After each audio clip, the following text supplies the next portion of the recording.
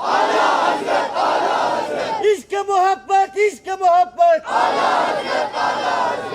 امام عشق و محبت ابھی رجب کے مہینے میں بہت شور شرابہ کچھ لوگوں نے غریب نواز کے عرس کے موقع پر کیا.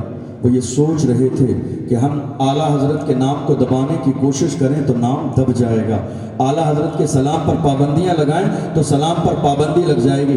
الحمدللہ ہم نے افریقہ کے علاقے میں بھی دیکھا ہے جہاں لوگوں کو اردو زبان نہ بولنی آتی ہے نہ سمجھ میں آتی ہے, وہ بھی گنبد خضرا کی طرف توجہ کر کے کہتے ہیں ہم یہاں سے پکارے وہاں وہ سنے, مصطفیٰ کی سماعت پر لاکھوں سلام. وہ اپنے انداز میں کہتے ہیں سلام وہی پڑھتے ہیں جو بریلی کے تاجدار نے دیا تھا.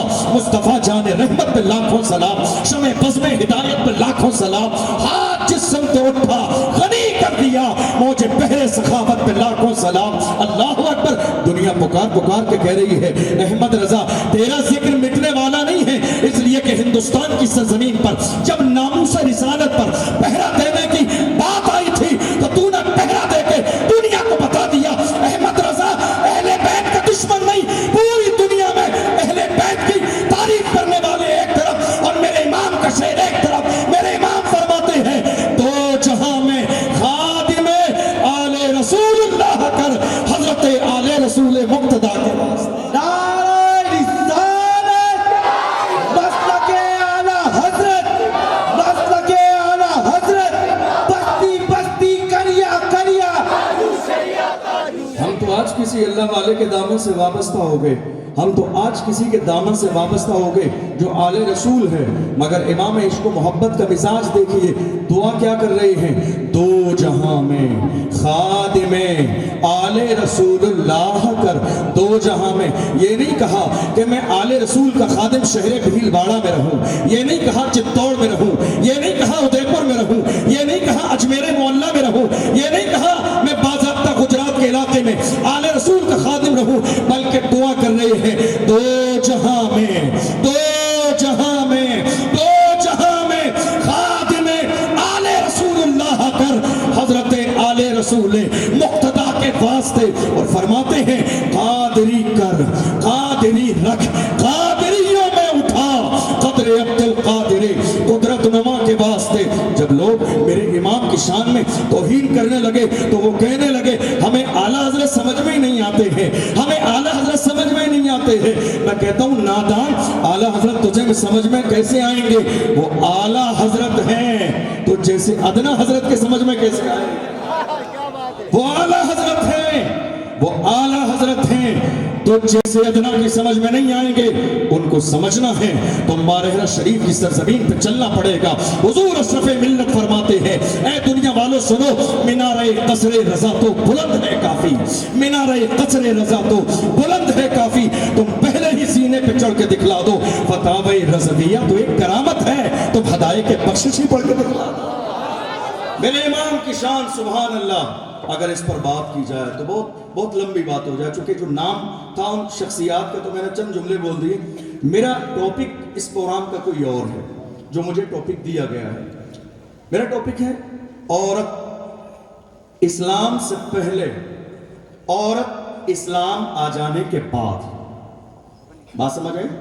ٹاپک سمجھیں گے مفہوم سمجھ میں آئے گا, یا اور آسان کر لیجیے عورت کی زندگی اسلام کے آنے سے پہلے, عورت کی زندگی اسلام آ جانے کے بعد. اس لیے کہ موجودہ دور کا المیہ یہ ہے کہ دنیا ملنے کے بعد یہ سازش کر رہی ہے کہ دنیا میں سب سے زیادہ ظلم اگر کہیں ہوتا ہے تو ایک عورت پر ایک مسلمان کے گھر میں ہوتا ہے. یہ پروپیگنڈا کیا جا رہا ہے. موجودہ دور کا 2022 کا سب سے بڑا جھوٹ یہی ہے کہ اسلام نے عورتوں کو آزادی نہیں دی, اسلام نے عورتوں کو عزت نہیں دی, اسلام نے عورتوں کو وہ مقام نہیں دیا کہ جس کی وہ مستحق تھی, جس کا ان کا حق تھا. اسلام نے وہ مقام نہیں دیا. یہ ایک پروپیگنڈا ہے اسلام کے خلاف, یہ سازش ہے اسلام کے خلاف, یہ بغاوت ہے اسلام سے. لیکن یاد رکھیے اسلام کا حال یہ ہے